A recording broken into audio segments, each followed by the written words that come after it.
enjoying reading this book on the balcony, and I'm 50% into Tyrant Alpha's Rejected Mate, and I feel like I'm gonna cry.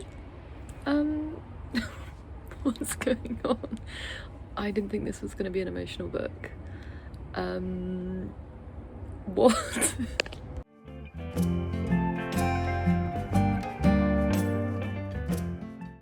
I think I've been reading this book for like 3 hours straight and I can't stop. I am 71% in and it's dark. I should really go to bed, it's 10:30. I say that so it's late. I'm so confused by how much I'm enjoying this book. I really feel like they could have named it better and not given it a cringe cover, and it would do as well as Bride by Ali Hazelwood. I think if you like Bride by Ali Hazelwood, you will enjoy this book. You just have to ignore what it's called, don't look at the front cover, and just try and face the embarrassment of logging it in your reading tracker.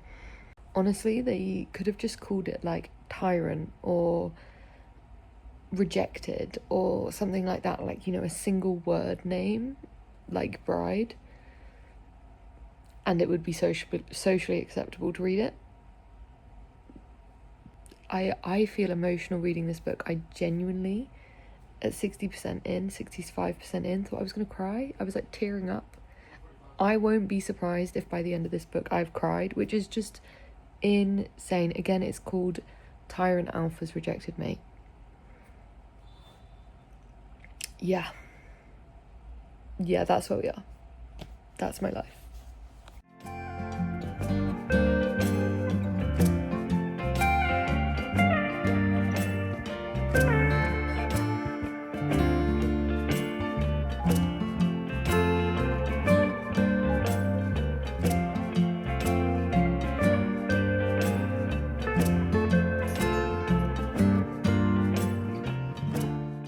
I realised that my old lady eyes were getting tired and I was like, why can't I read?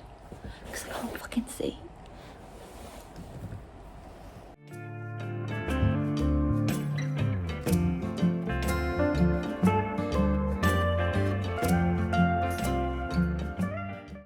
Last night at 1 a.m. I finished my book, Tyrant Alpha's Rejected Mate, and I give it 4 stars.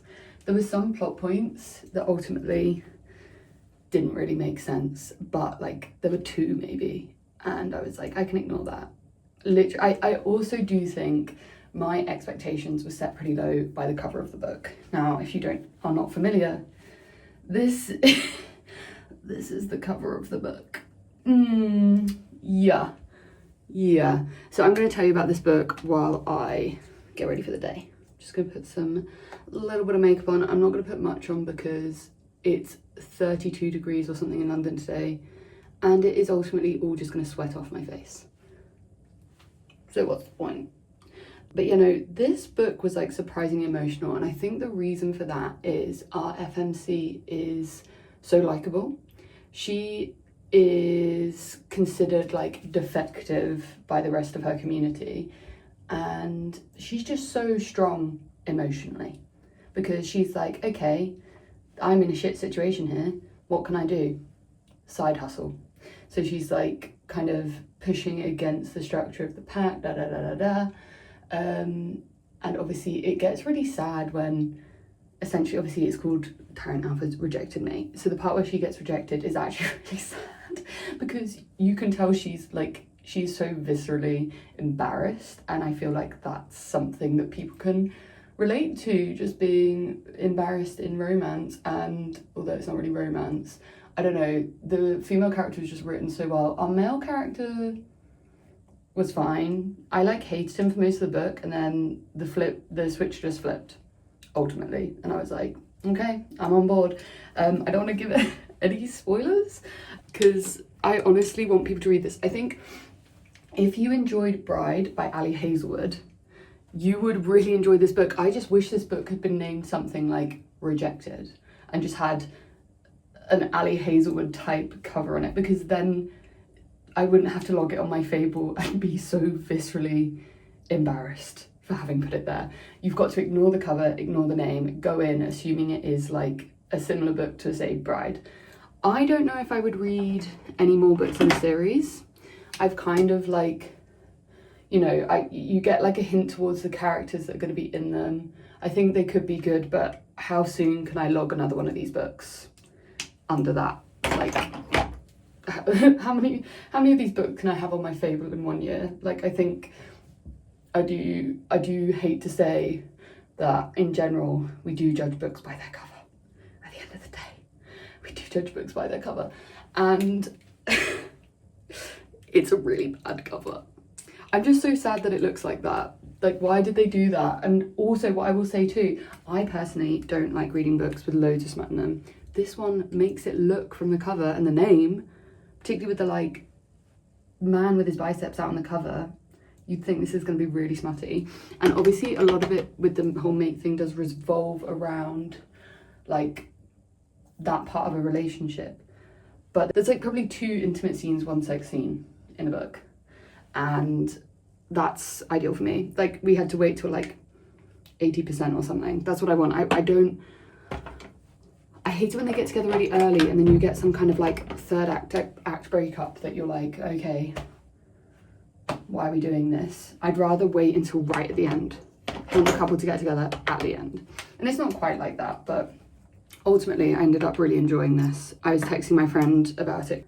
She's the one that I'm going to read Problematic Summer Romance with, and she's like my one friend who also reads these unhinged books. And bear in mind, she has a degree in creative writing or like literature or something. I don't know. She can really critically analyse these books. So I was joking with her, like, like I love the idea that you could really write critical essays or like English literature style essays about these types of books, particularly like werewolf books. It's very like traditional structures, and obviously our female main character is a big feminist fighting against these patriarchal structures, because duh.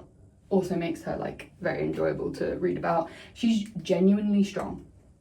It's not one of these things where it's like she is, I'm so strong, and then the MMC comes around and she's like, save me.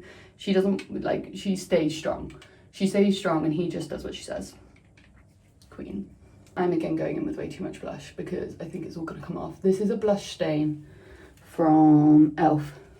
I think it is for blush rather than lips. It's Sheer For It Blush Tint Elf. I also put it on my lips as a stain. It's a bit like the classic Benny tint from Benefit. And apologies, the lighting in my bathroom is really bad, and I appreciate that I look naked. That's why I keep stepping back so you can see my top. But I actually can't see what I'm doing.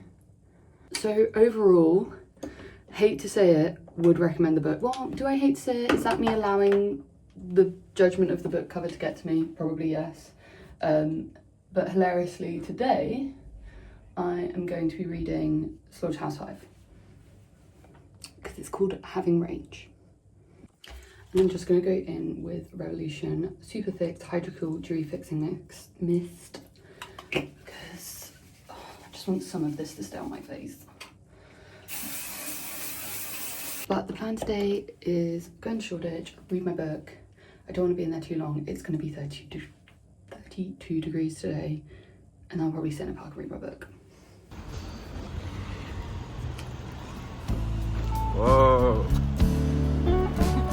Can't see the shoes. You can? No. Whoa. Whoa.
We've literally been in and out of shops all day. I spent more money than I should have / meant to.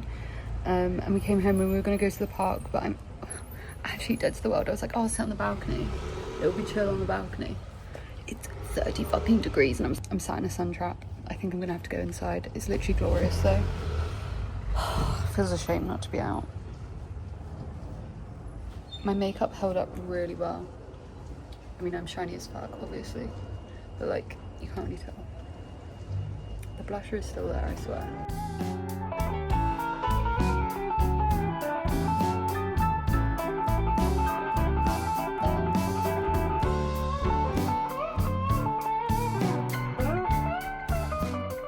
It's 7:30 in the evening. I'm finally cool enough to come outside and read my book on the balcony.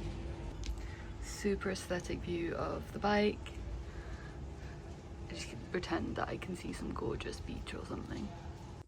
It's now 10:15 on Sunday night and I am 1/3 into Slaughterhouse 5. I actually haven't been reading it consistently since getting home. I've been doing a load of other things and I do feel like I could finish it this evening, but I don't want to rush through it. I also don't want to just scroll on my phone. So I'm trying to decide if I watch a show or if I actually start Problematic Summer Romance. It's called Having Range. Look it up. I'm really enjoying this, by the way. Really enjoying Slaughterhouse 5. It's really good. I love the writing style. In many ways, it really reminds me of reading Master and Margarita because of like how it jumps about and kind of this stream of consciousness feeling to it. This is still like holding on to a cohesive timeline of like this guy's experience, whatever. Well, I say cohesive. It's jumping around the timeline. If you've read the book, you know what I mean.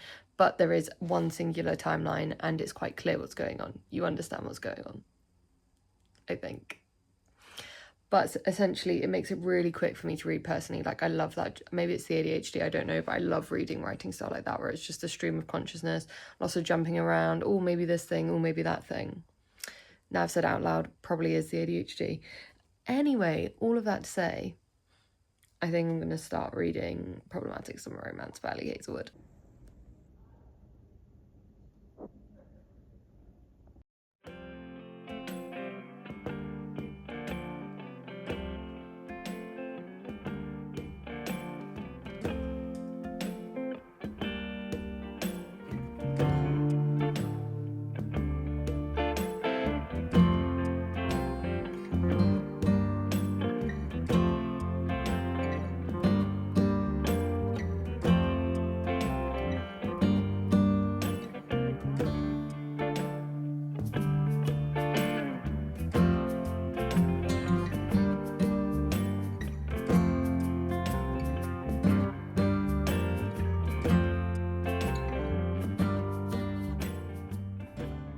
It's now about 11 o'clock on Monday. It's the long weekend, so we've got today off. I have uploaded some things onto Vinted this morning. I've read another chapter of Slaughterhouse 5, which I am really enjoying.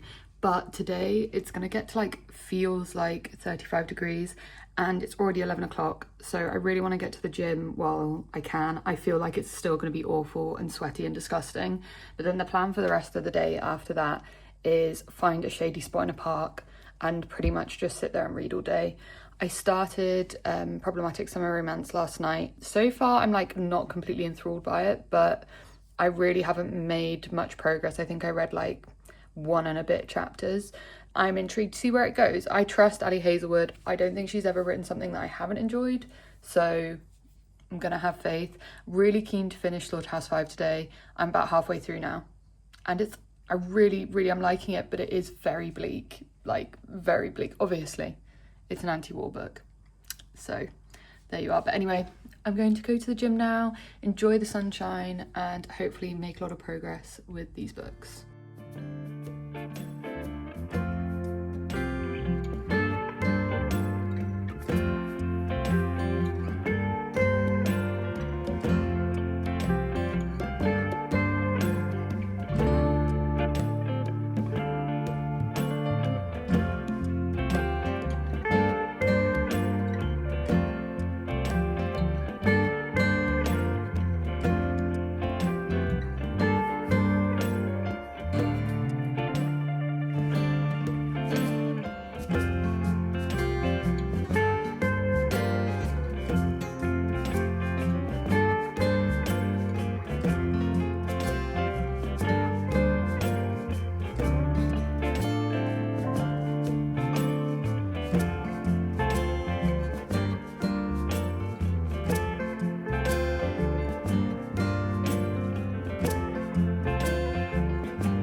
This is me from the future as I am editing this video, realising that the lovely 5-minute rundown I gave you of all the books I read had no audio because my microphone broke.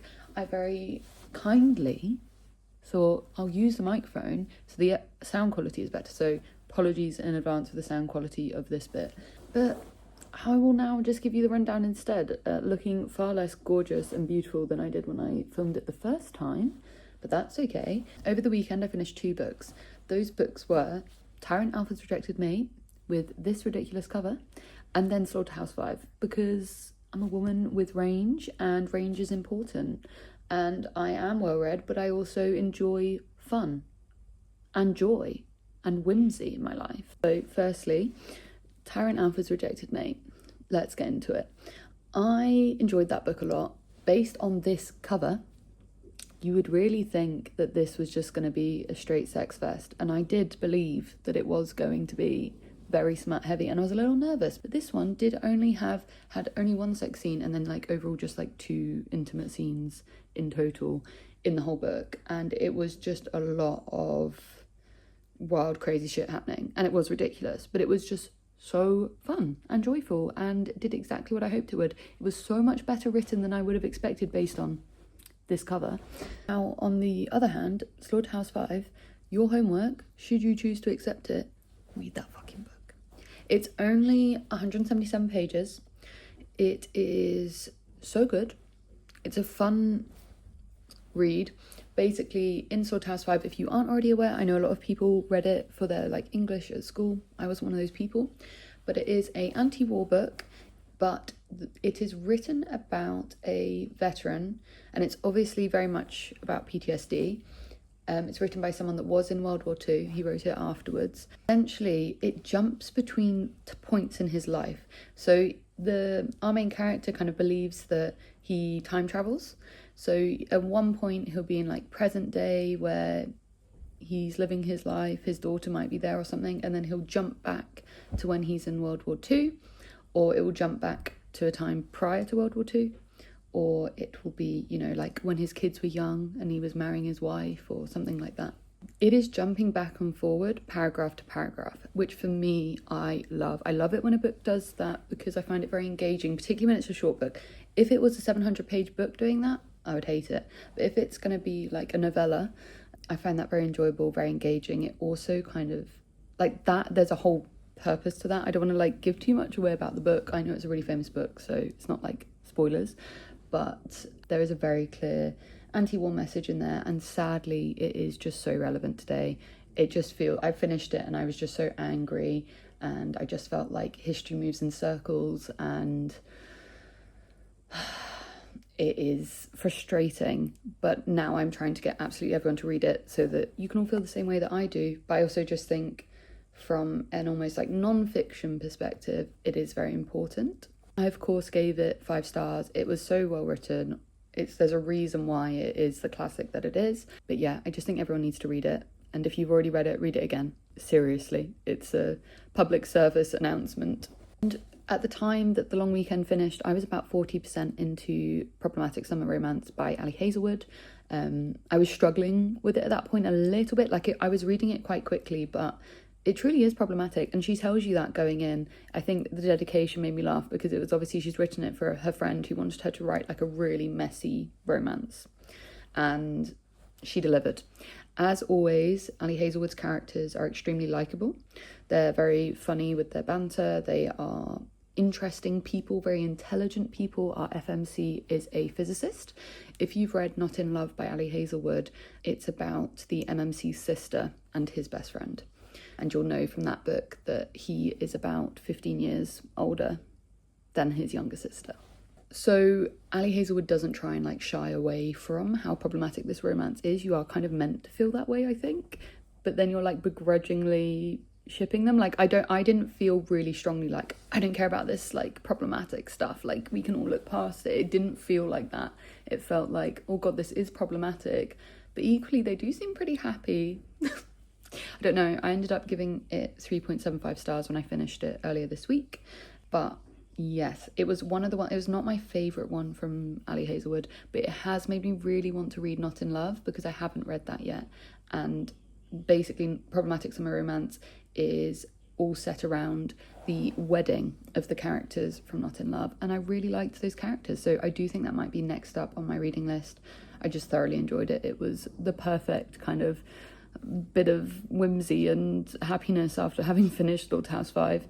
I really had to sandwich Slaughterhouse 5 between like 2 fun books to kind of get through it. But yeah, I think Slaughterhouse 5 is the quickest I've ever read a more classic piece of literature. But yeah, overall, thank you for watching this video. I really enjoy watching videos like this myself. So yeah, just kind of like a very vibey, fun little vlog with some nattering about books in there as well. Let me know if this is content you guys also like. I am actually going to be unemployed soon, in like 6 weeks' time. I am leaving my job because I'm moving country. If you don't already know, I am moving to Ireland because my partner is Irish. And I'm going to be taking a little bit of a sabbatical, but I'm not very good at doing nothing. So I just thought I could do like, this is something fun and creative that I could do, making videos. I'm not looking to like, yeah, I'm not worried about what happens with this, but it just would be a fun creative endeavour and would give me something productive to do other than just like overthinking my whole life. So anyway, I hope you enjoyed this video. Thank you very much for watching. If you made it this far, I know it's going to be a longer one. I will probably, hopefully, see you in the next one. Bye.